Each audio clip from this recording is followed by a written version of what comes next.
the Levite and his concubine. Now in those days Israel had no king. There was a man from the tribe of Levi living in a remote area of the hill country of Ephraim. One day he brought home a woman from Bethlehem in Judah to be his concubine. But she became angry with him and returned to her father's home in Bethlehem. After about 4 months, her husband set out for Bethlehem to speak personally to her and persuade her to come back. He took with him a servant and a pair of donkeys. When he arrived at her father's house, her father saw him and welcomed him. Her father urged him to stay a while, so he stayed 3 days, eating, drinking, and sleeping there.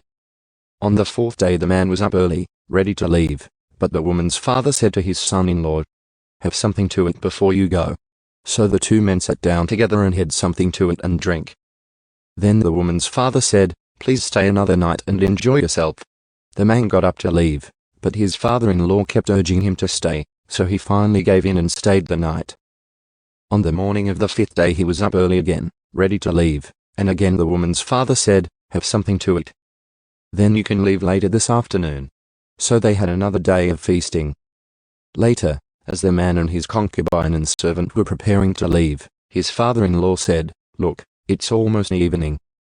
Stay the night and enjoy yourself. Tomorrow you can get up early and be on your way." But this time the man was determined to leave.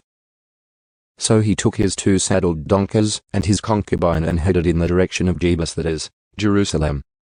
It was late in the day when they neared Jebus, and the man's servant said to him, "Let's stop at this Jebusite town and spend the night there." "No," his master said, "we can't stay in this foreign town where there are no Israelites. Instead, we will go on to Gibeah. Come on, let's try to get as far as Gibeah or Ramah, and we'll spend the night in one of those towns." So they went on. The sun was setting as they came to Gibeah, a town in the land of Benjamin, so they stopped there to spend the night. They rested in the town square, but no one took them in for the night.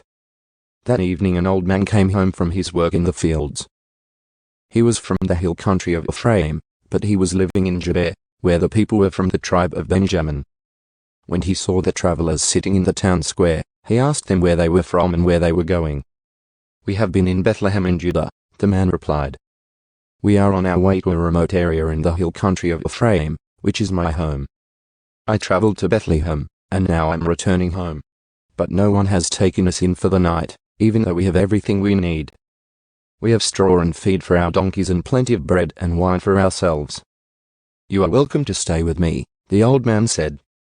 "I will give you anything you might need. But whatever you do, don't spend the night in the square." So he took them home with him and fed the donkeys. After they washed their feet, they ate and drank together.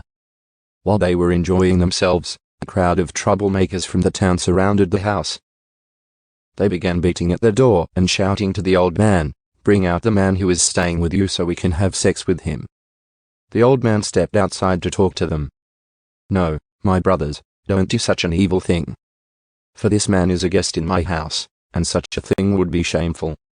Here, take my virgin daughter and this man's concubine. I will bring them out to you, and you can abuse them and do whatever you like. But don't do such a shameful thing to this man." But they wouldn't listen to him. So the Levite took hold of his concubine and pushed her out the door.